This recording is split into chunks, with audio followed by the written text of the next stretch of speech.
Hello everyone, this is Keo, and today we'll look at the Archon Shards system, what they are and how to obtain them.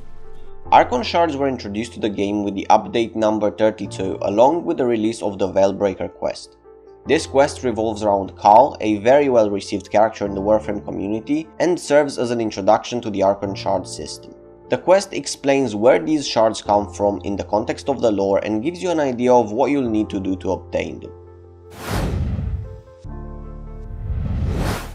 Archon Shards are pieces of equipment similar to mods, and they can be applied to Warframes to boost their power and even give them new synergies altogether. There are 6 different Archon Shards in the game, each with different specializations and different options to select from. Crimson, Amber and Azure Shards are the first ones to be introduced and the first ones you'll get access to, while Violet, Topaz and Emerald Shards are obtained through combining specific basic shards. Crimson Shards are your standard offensive boost, focusing on damage. Amber Shards focus on utility and Azure Shards offer more defense. Violet, Topaz and Emerald Shards, on the other hand, are more complex as they offer very specific bonuses that enable various synergies. They tend to be more niche and require a good understanding of the game to utilize efficiently. At release, the most hyped synergy was putting 2 Emerald Shards on a Warframe. This was done to increase the maximum number of corrosive stacks that can be applied from 10 to 14. This allows you to fully armor strip enemies by simply using a weapon with a corrosive element on it. This is just one example of what you can do, but the possibilities are only limited by your imagination. Now, all these shards come in 2 variants, normal and Tau Forged.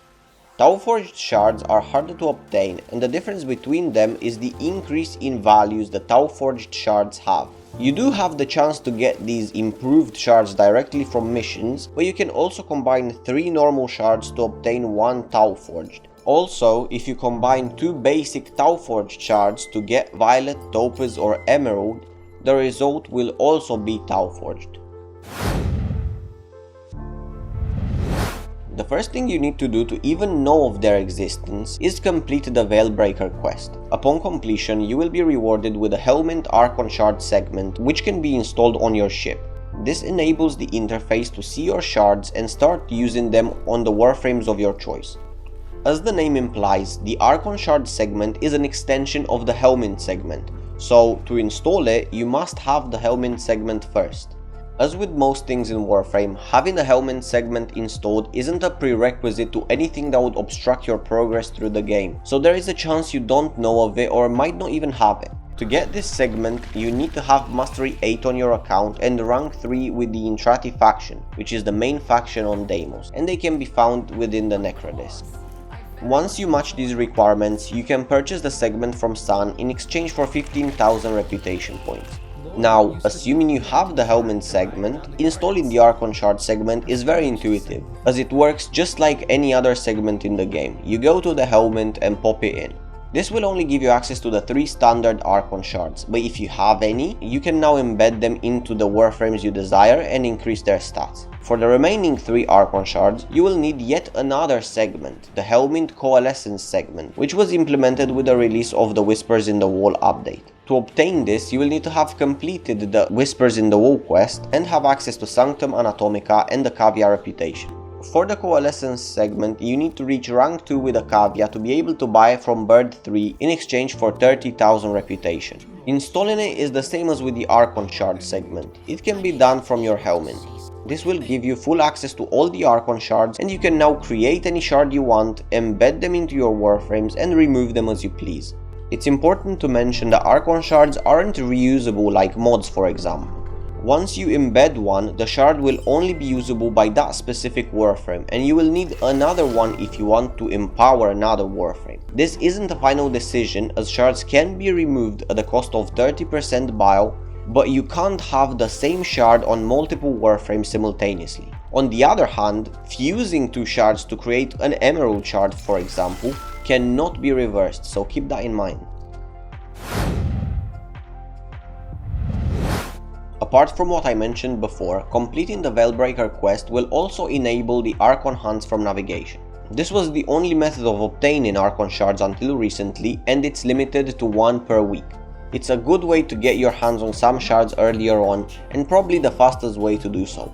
Archon hunts are split into 3 missions that change every week, and completing all of them will reward you with a guaranteed Archon shard specified before beginning the missions.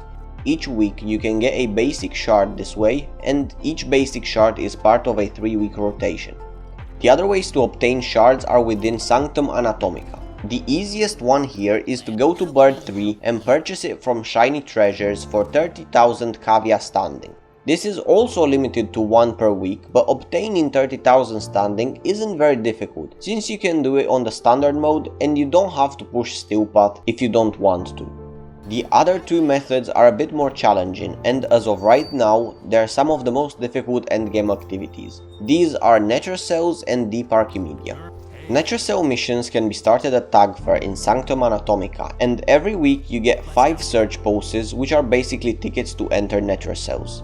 These are unique missions that you can complete with a squad and have the potential to reward Archon Shards upon completion, so you'll need to have decent builds to complete, unless you get carried of course.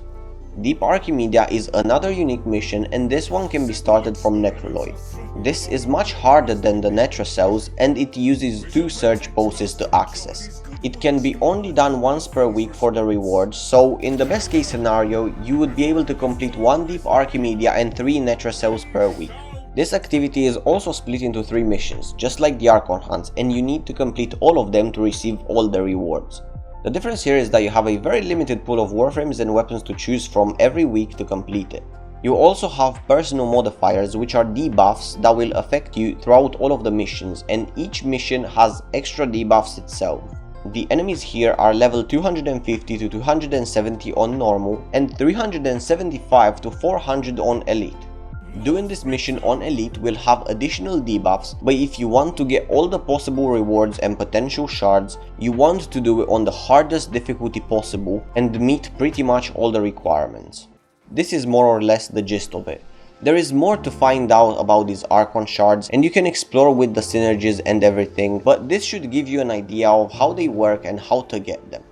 Thank you very much for watching. Please leave a like and subscribe to support my channel, and I'll see you in the next one. Peace.